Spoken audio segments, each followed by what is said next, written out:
আসসালামু আলাইকুম। তো কেমন আছেন সবাই? আমরা বেশ ভালোই আছি আর আশা রাখছি আপনারাও বেশ ভালোই আছেন।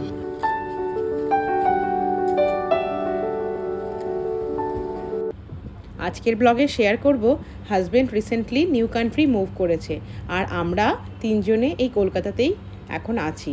তো কেমন করে আমাদের দিন কাটছে, লাস্ট ডে যখন হাজবেন্ডকে সি অফ করতে গিয়েছিলাম, আমাদের ফিলিংস অ্যান্ড অল।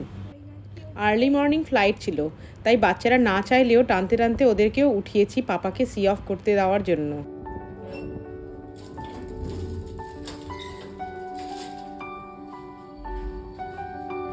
এই ক্লিপগুলো একটাও আমার কাটতে ইচ্ছে হয়নি, তাই সবকটা অ্যাজ ইট ইজই রেখে দিয়েছি।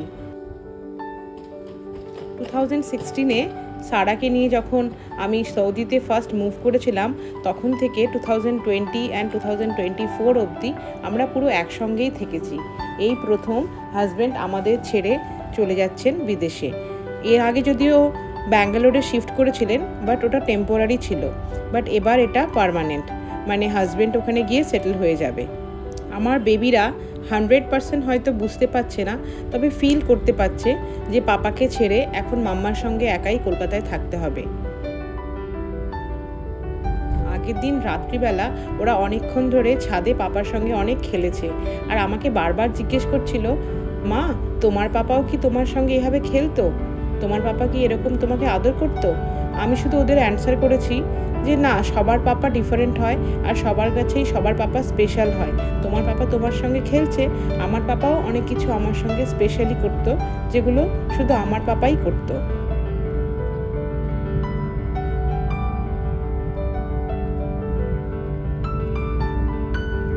মন থেকে যদিও অনেক সাহস ছিল, বাট মেন্টালি কোথায় যেন একটা উইকনেসের জন্য এতদিন ব্লগ আপলোড করা হয়নি। বারবার হাজব্যান্ডের কথা মনে পড়তো। আমার প্রত্যেকটা ব্লগে ও কীভাবে আমাকে সাপোর্ট করতো, কীভাবে আমার স্ক্রিপ্ট রাইটিং অ্যান্ড অল সব কিছুতেই হেল্প করতো। তাই অনেক দিন হলো আমি ব্লগ আপলোড করিনি।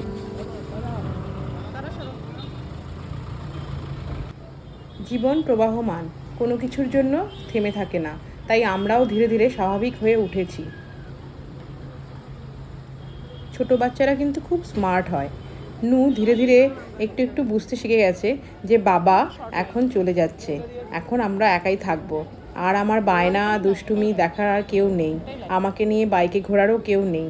বাবা যখন আসবে তখন আবার ওই সবগুলো আবার পূরণ হবে।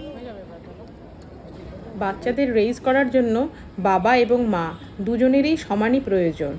কেউ একা আরেকজনের অভাব পূরণ করতে পারে না। এই কয়দিনে আমি সেটা বেশ বুঝেছি। আমরা সেদিন এয়ারপোর্টের বাইরে অনেকক্ষণ দাঁড়িয়েছিলাম, যদি কোনো প্রয়োজন হয়।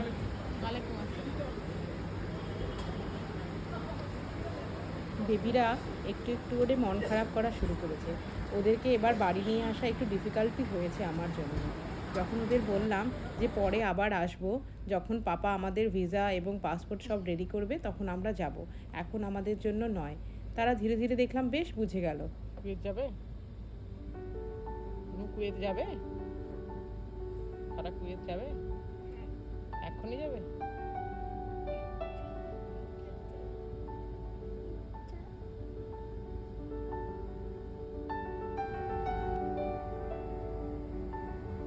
বেশ কিছুক্ষণ ওয়েট করে আমরা ধীরে ধীরে বাড়ির দিকে রওনা দিলাম। মনে অনেকটাই ব্যথা, দুঃখ এবং মিশ্র একটা ফিলিংস নিয়ে ধীরে ধীরে বাড়ির উদ্দেশ্যে আমরা বেরিয়ে গেলাম।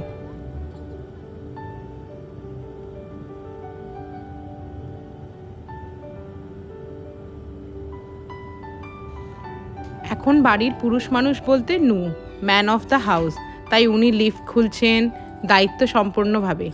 আমাদের বলছে যে তোমাদের কিচ্ছু হবে না, I will take care you both.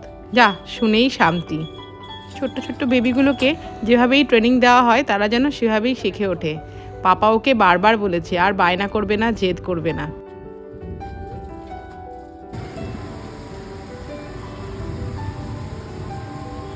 পরের দিন খুব জোরে বৃষ্টি এসেছে সন্ধ্যার দিকে।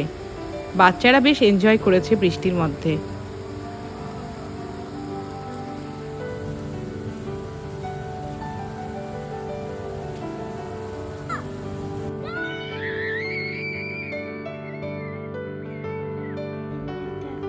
ওখানে সেটেল হতে বেশ কয়েকদিন লেগেছে হাজব্যান্ডের।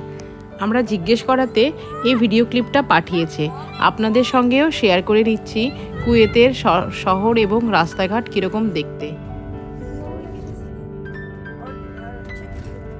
খুব তাড়াতাড়ি দেখা হচ্ছে আবার একটা নতুন ব্লগে। ততক্ষণ অবধি আসসালামু আলাইকুম, টেক কেয়ার, ভালো থাকবেন, সুস্থ থাকবেন।